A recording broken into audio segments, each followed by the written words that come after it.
thankful that both counsel have agreed to participate in the oral argument today by live streaming transmission so that the public can view our court proceedings in the same time as we are conducting it, but also they're being recorded. Thus, it'll be available for future reference should it be needed. We will conduct the hearing in the same fashion as if we were in the courtroom together. Each side has 15 minutes to present your arguments. If there are any technical difficulties, and we do not anticipate any, we will pause the proceedings and make sure that you have the opportunity to be heard. Mr. Hibner, please call the case. Tennessee Department of Health et al. Versus Christina K. Collins, RN, APRN. All right, Mr. Van Sant. All right, well, good afternoon, and may it please the court. My name is Eric Vincent, and I'm here on behalf of the appellant and respondent in this matter, Christina Collins. I would ask to reserve 3 minutes for rebuttal. Certainly. So there were 3 issues raised by Ms. Collins in this appeal, and so we're asking this court to find first that Ms. Collins is entitled to summary judgment after the state failed to come forward with evidence of the standard of care, an essential element of its claim at the time of summary judgment. 2, that the state was not entitled to a grant of new trial because it did not include the necessary evidence in the record, and because it cannot be prejudiced by the board because its interests are the same as the board. And 3rd, that Rule 68 of Tennessee Rules of Civil Procedure regarding offers of judgment applies to administrative actions before the Tennessee Board of Nursing and prevents the state from seeking to recoup its own costs from the licensee that are incurred after the making of the offer of judgment if it does not obtain a more favorable judgment at trial. So this case arises out of a disciplinary action brought before the Tennessee Board of Nursing. And both parties raised some issues on judicial review, and so now we appeal from the ruling of the Chancery Court of Davidson County.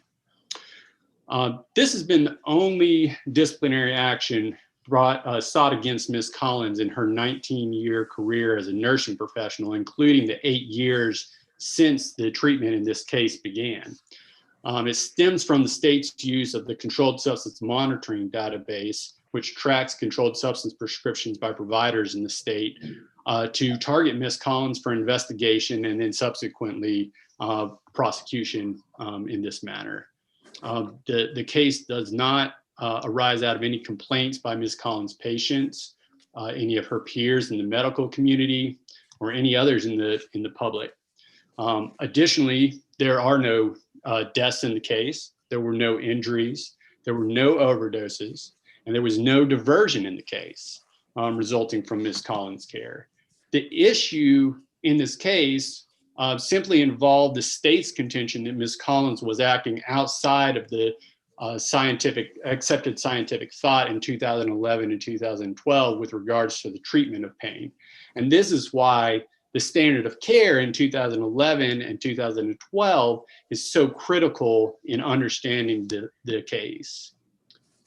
So with regards to the motion for summary judgment, it was filed in this case because the state had failed to come forward with evidence of the standard of care in 2011 and 2012.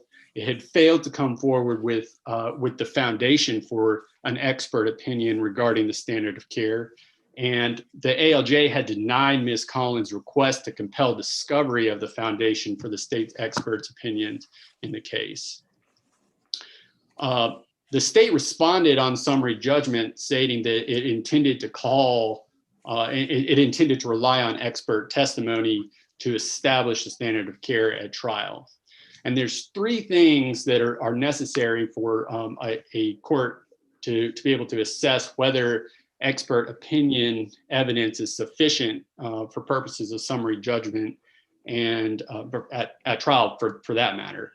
The first and perhaps most important is the proposed evidence or testimony. The second is that there is an individual that's qualified as an expert through knowledge, skill, experience, training, or education. And 3rd, the underlying basis for the expert opinion. The state in this case only came forward on summary judgment with the expert's qualifications. And this is why the state keeps trying to frame this issue as a challenge to the state expert's qualifications. It's not. Even if we accept that the state has a qualified expert to testify at trial, we're still left at summary judgment without the critical evidence, which is the standard of care in 2011 and 2012, and which is what the entire motion for summary judgment was about. Under the law, a complete failure of proof concerning an essential element of the non-moving party's case necessarily renders all other facts immaterial. So without proof of the standard of care in 2011 and 2012, the state expert's credentials don't matter. Summary judgment must be entered against the state pursuant to Rule 56 and specifically 56.06 because they failed to come forward with the necessary evidence on summary judgment. The state has not responded on appeal to its lack of evidentiary support for its case on summary judgment. And so we believe that Ms. Collins is entitled to judgment as a matter of law. With regards to the new trial argument, I just want to raise one issue. By statute, the Tennessee Department of Health and the Division of Health-Related Boards are agencies that are subordinate to the Tennessee Board of Nursing with regards to the regulation of the practice of nursing, and in particular, this case, disciplinary actions against the board's licensees. And as such, its interests are merged into those of the board, and it's not permitted to take a position before the courts that is contrary to the position of the board. So, which is precisely what the state has requested in its request for new trial.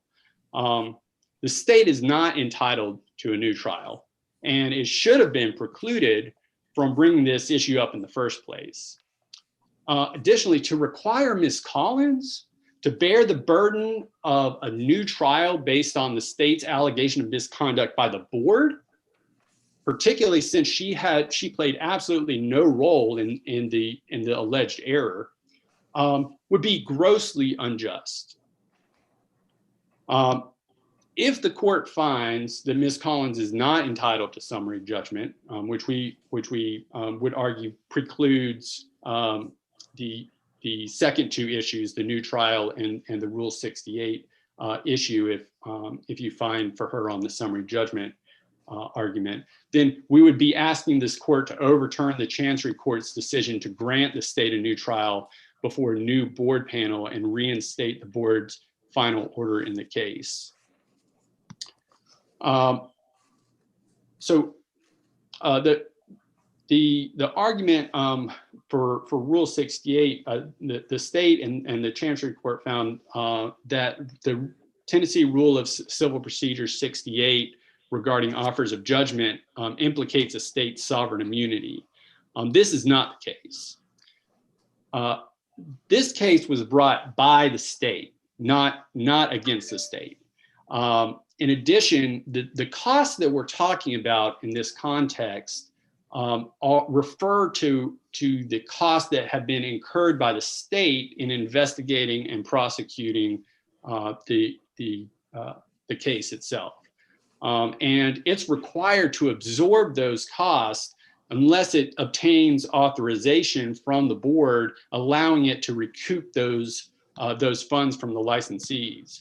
So as a matter of practice, there's no additional costs to the state. It would only serve to prevent the state from recouping certain costs from the licensees when the state fails to obtain a more favorable judgment at trial.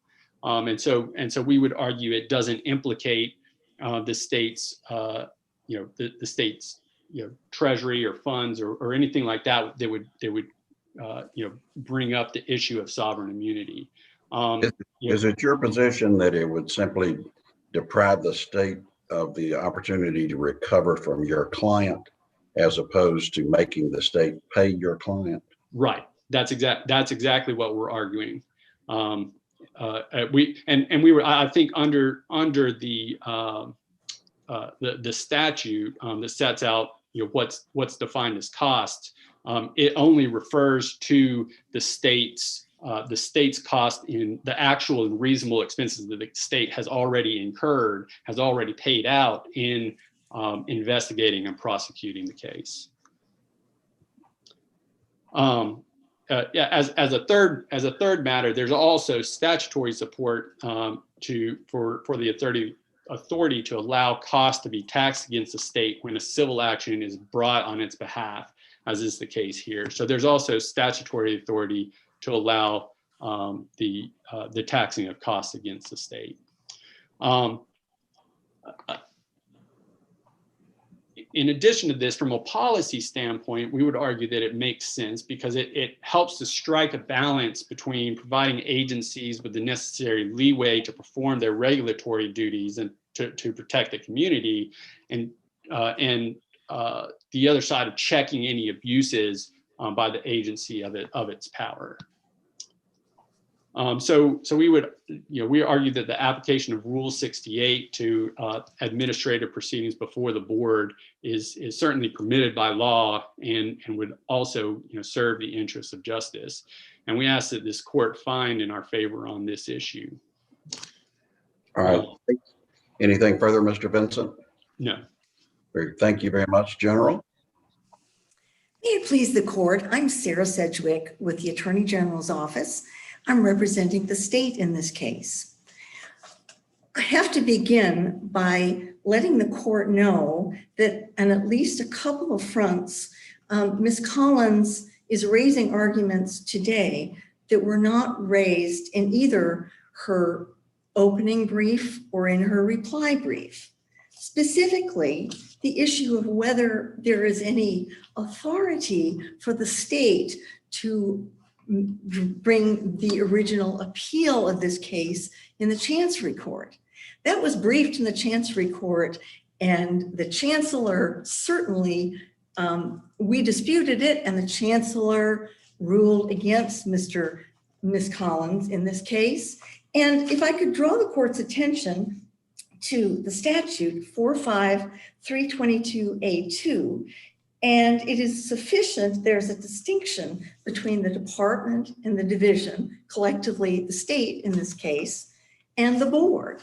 And we know that from a case that the Chancery Court cited in its memorandum and order, and that's Tennessee Department of Health v. Odle.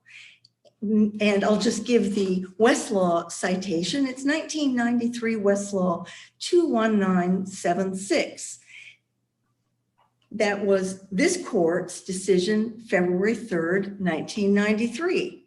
The division and the department are independent of the board because they are superior agencies. So there's no question but that the division and the department are authorized to bring their original appeal of the board's order in the Chancery Court. But again, this was not briefed or raised in this court, nor was it made an issue. I'm going to— General, you've lost me there. You say it's not briefed or raised in this appeal? That's correct, Your Honor. I don't recall that Mr. Vincent put it in either brief. I am looking at the Chancery Court amended memorandum and final order, pages 7 and 8, and it was raised in the Chancery Court, but not here. But because it was addressed in the Chancery Court and put to bed by Chancellor Perkins, I can look at the order and draw the court's attention to the Chancery Court's reasoning in that regard. There's no question but that we had a right to appeal the board's order in the first instance, but that's not really an issue in this case, in this appeal.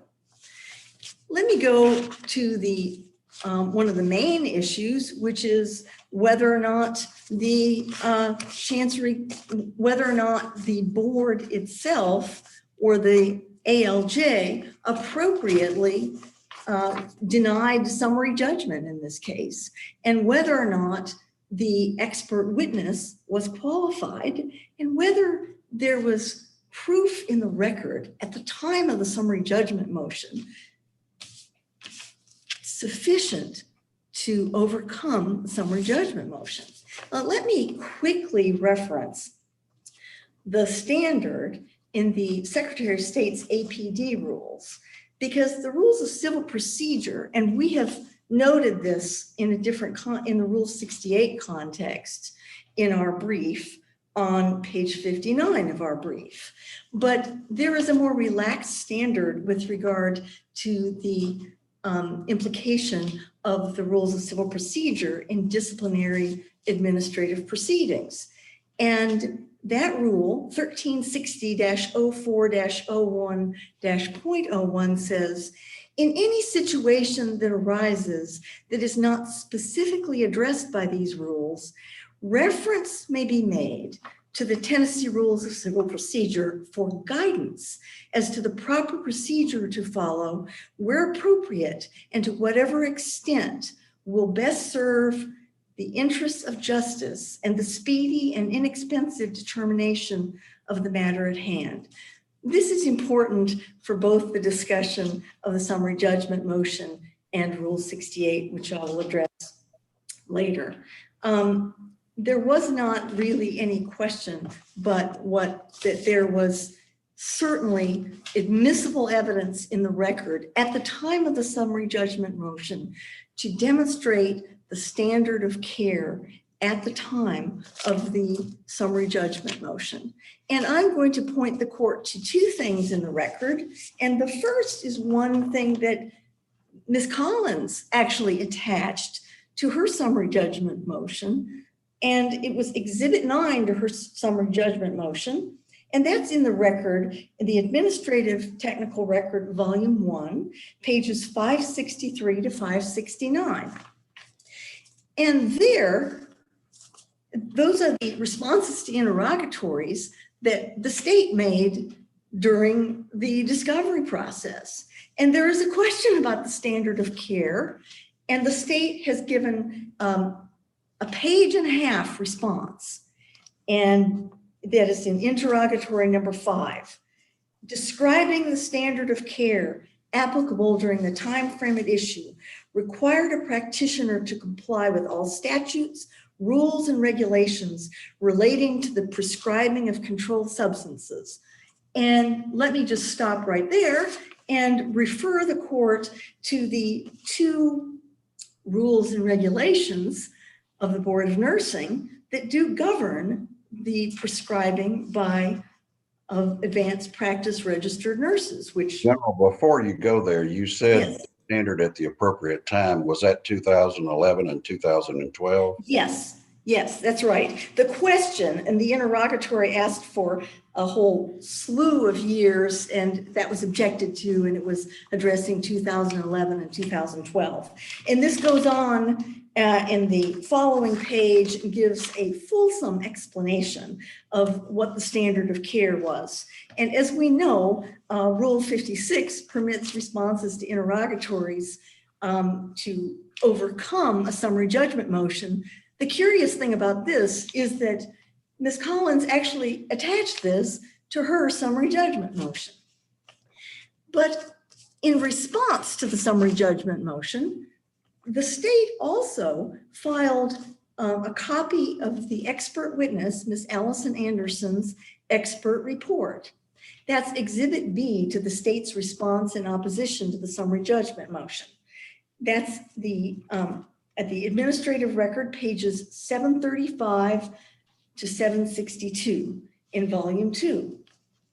Now, this is, it really gets to the heart of the question, whether there was evidence in the record, and Mr. Vincent will say admissible evidence in the record. Let me quickly establish that it doesn't have to be in a form that would be admissible at trial. It needs to be admissible, and this was both the interrogatories, which are specifically responses to interrogatories mentioned in Rule 56, and the expert report. The substance of those facts of that 29-page report were testified to and admissible at trial by the expert report of Ms. Anderson later on. But here is the expert report and the responses to interrogatories. Both demonstrate that there was ample evidence of the standard of care in 2011 to 2012 at the time of the summary judgment motion. I said, don't want to interfere with your presentation, but I would like to hear before your time runs out, what is the state's position as to why you should be granted a new trial based upon the juror receiving outside information? That's actually the state's most egregious example of procedural errors in this case. What happened was, during an overnight break in the deliberations, despite the fact that the ALJ had several times through the proceeding warned the board panel members that they were to confine their decision-making just to the evidence presented before them in the contested case hearing, one board member, Ms. Stearns, decided to go and do her own research on the internet overnight. And she came back and said on the record that she didn't think there was evidence and she went and found it. Then she said it to the other board panel members, and it was clearly prejudicial because on the record in the open board deliberations, Ms. Stearns talked about how this had changed her mind. And there was initially, before she introduced this extrinsic information, the board said, well, we didn't think there was overprescribing. And then after she brought the extrinsic information into the arena of the board deliberations, the board decided there wasn't overprescribing. There's the most clear evidence of prejudice to the state, but it didn't end there. It was compounded, Your Honor, by the fact that twice, the state moved for a mistrial. The ALJ twice denied the state's motions for mistrial and said they were entitled to look this up. It was clearly a misstatement of the law. And he also said, well, I don't even know what they looked up. Well, neither did the parties. It was not subject to cross-examination.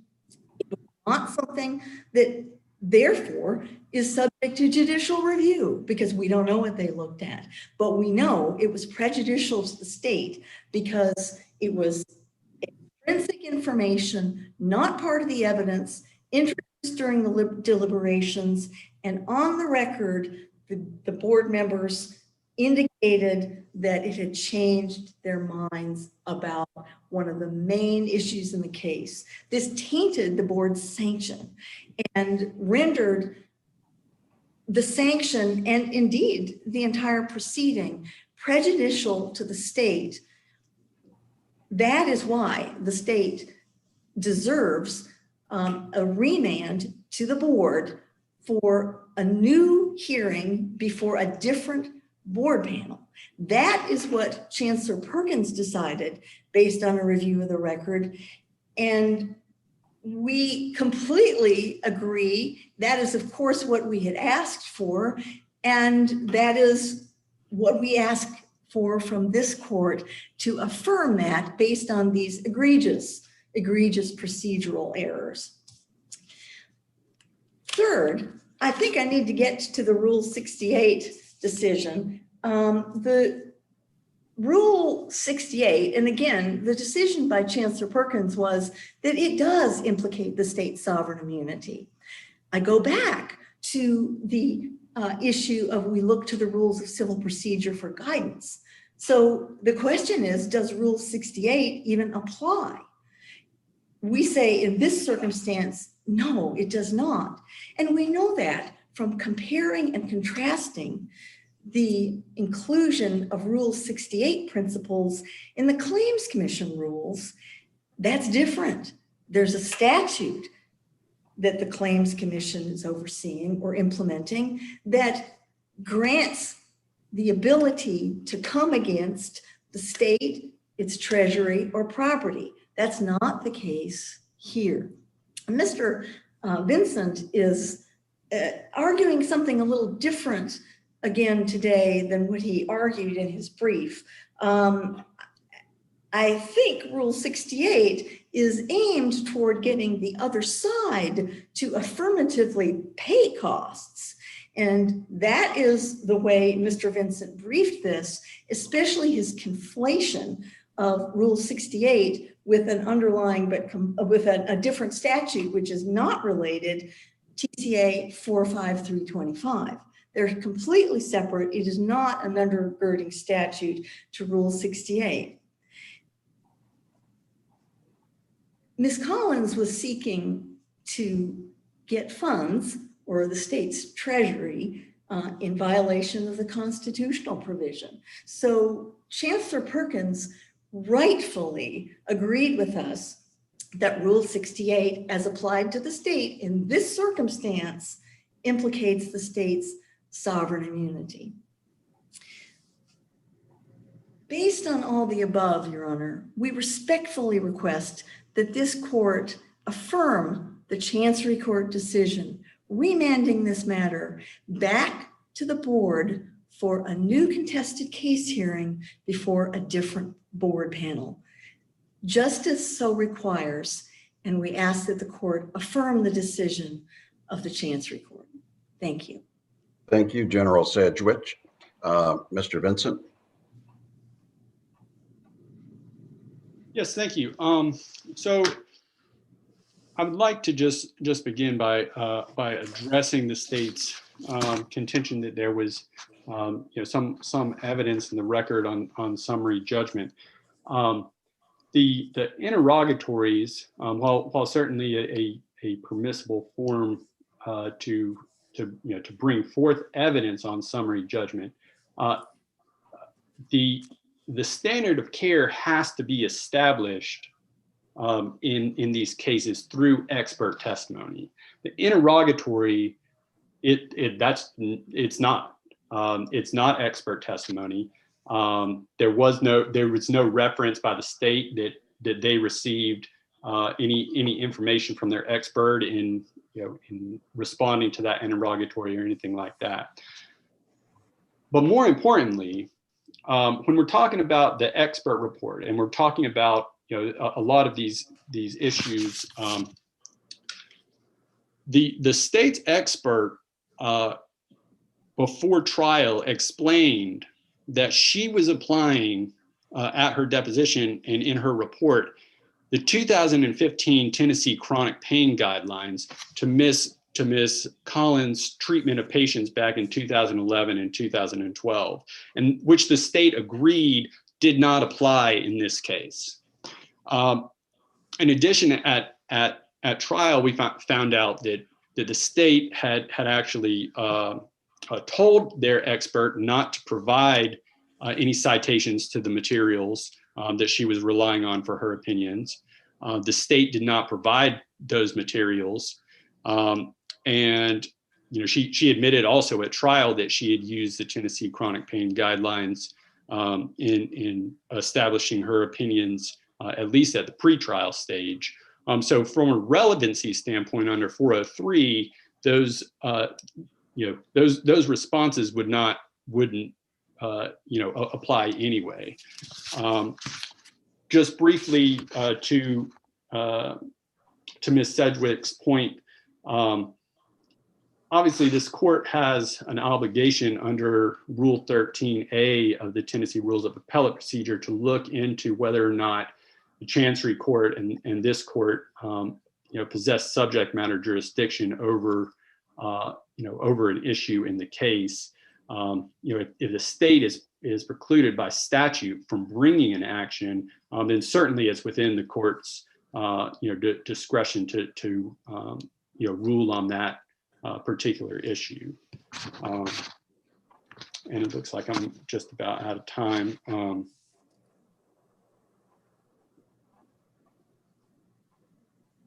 All right, thank you, okay, Mr. Vincent and General Sedgwick. We appreciate your arguments today, and we will take this matter under advisement. Mr. Hibner. This honorable court is now adjourned.